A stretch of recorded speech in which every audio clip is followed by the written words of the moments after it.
Britain के प्रधानमंत्री, UK के प्रधानमंत्री ऋषि सुनक से ये जो तस्वीरें हैं उनके मुलाकात की। अभी आपने देखा कि इमानुअल मैक्रों के साथ मुलाकात की थी, अब उसके बाद उन्होंने ऋषि सुनक से भी मुलाकात की। अरुण, आप अगर हमारे साथ जुड़े हुए हैं तो आप बताएंगे ऋषि सुनक के साथ ये जो मुलाकात है किस तरह से महत्वपूर्ण है। अभी आप इमानुअल मैक्रों के साथ में मुलाकात का आपने विस्तार से जायजा दिया और अब आप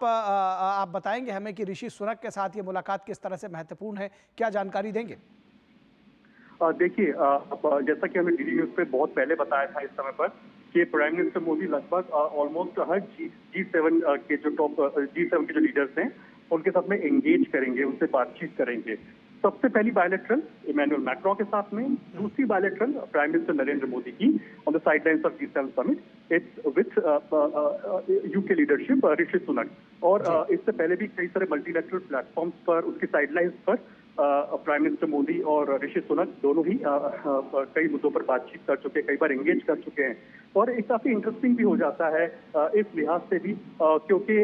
जैसा यूके की बात आती है, भारत यूके संबंधों की बात आती है, ह्यूमन रिसोर्स बहुत ज्यादा फोकस में रहता है। जो free movement of skilled man power या ह्यूमन रिसोर्सेज, जो वीजा इश्यूज होते हैं उनकी अगर बात की जाए तो ये तमाम चीजें होती हैं जो डोमिनेटिंग रहती हैं।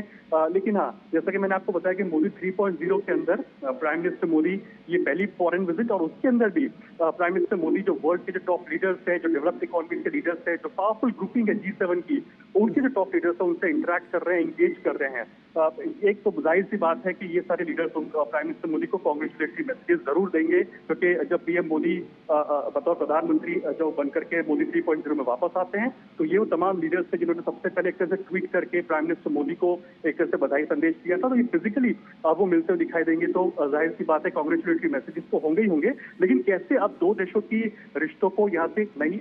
दिशा दी जा सके, क्योंकि भारत एक तरह से जो लक्ष्य लेकर के चल रहा है कि 2047 तक कैसे वो डेवलप्ड इकोनॉमी बनना चाहता है, बिल्कुल क्योंकि प्राइम मिनिस्टर मोदी ने, आपको याद होगा कि अपनी इलेक्शन रैलीज के अंदर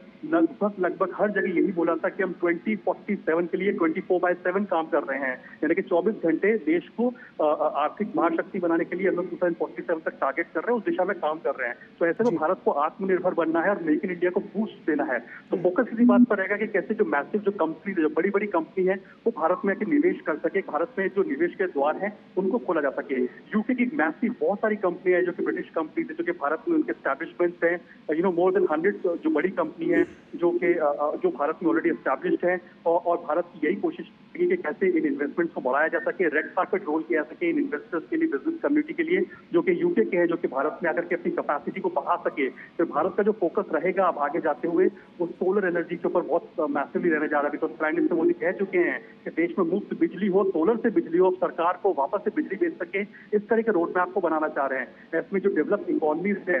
यूके जैसी इकोनॉमी हो गई या इटली जैसी जो डेवलप्ड इकोनॉमी हो गई, इनका एक इंपॉर्टेंट रोल निकल करके आएगा कि कैसे वो भारत को सहयोग दे सकते हैं टेक्नोलॉजी ट्रांसफर करने की दिशा के अंदर, और जो ग्रीन टेक्नोलॉजी है उस दिशा के अंदर बहुत ही इंपॉर्टेंट रोल रह जाता है। तो जैसा सोलर जैसा फोकस रह सकता है, फोकस एरिया रह सकता है, वैसे ही प्रोमिनेंट दूसरे भी कई सारे सेक्टर जो कि रिन्यूएबल्स पर खास फोकस रहता हुआ दिखाई देगा। इसके साथ ही साथ जो दोनों देशों के रिश्ते हैं वो ह्यूमन रिसोर्स के ऊपर भी फोकस करते हुए दिखाई देंगे, कैसे स्टूडेंट्स के लिए इजी हो यूके में जाना, वहाँ पे स्टडी को गेन करना। तो ये तमाम सारे मुद्दे जो कि कहीं ना कहीं डोमिनेट करते हुए दिखाई दे सकते हैं। लेकिन हाँ, इंपॉर्टेंट इसलिए भी है क्योंकि जैसा कि मैं पहले भी इस बात को कहा, वापस इस बात को हाईलाइट कर रहा हूँ, मोदी 3.0 में पहली फॉरेन विजिट और वर्ल्ड के टॉप लीडर्स के साथ में पर भारत का एंगेज करता हुआ और कैसे दिशा देनी है दोनों देशों के रिश्तों के बीच में, उस बात पर कहीं ना कहीं फोकस रहता हुआ दिखाई देगा। जो broad contours of the meeting है, क्योंकि ये मीटिंग लगभग आप कह सकते हैं 20 मिनट से लेकर आधे घंटे तक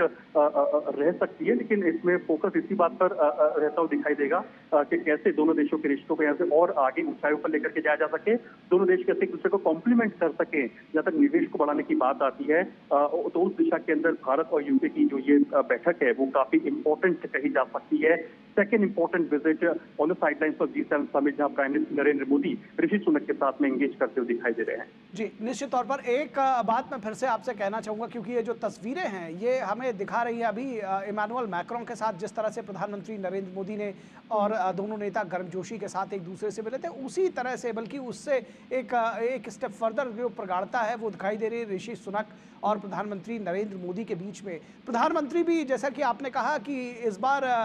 जो मोदी गवर्नमेंट 3.0 के अगुवा होकर के वो पहुंचे हैं, नई ऊर्जा, नई विश्वास और के साथ में किस तरह से इसको देखते हैं कि ये जो पीएम की विजिट है, ये निश्चित तौर पर एक भारत के लिहाज से देखा जाए तो एक बड़ा एक्सट्रैक्ट साबित होगी। बिल्कुल, क्योंकि आज की तारीख में देखिए कि भारत उस जगह पे बैठा हुआ है या उस जगह पर अपना स्थान रखता है जहां पर लोग भारत की तरफ देख रहे हैं। पिछले 10 साल के अंदर बहुत रिफॉर्मिस्ट अप्रोच के साथ में जो काम किया गया, उसका फायदा ये हुआ है कि कई मोर्चों पर या कई बड़े फैसले जो लिए गए जिसकी वर्ल्ड लीडरशिप ने भी सराहना की है। आप इसको इस तरह समझिए कि जब क्वाड की बैठक हुई थी पोस्ट कोविड 2000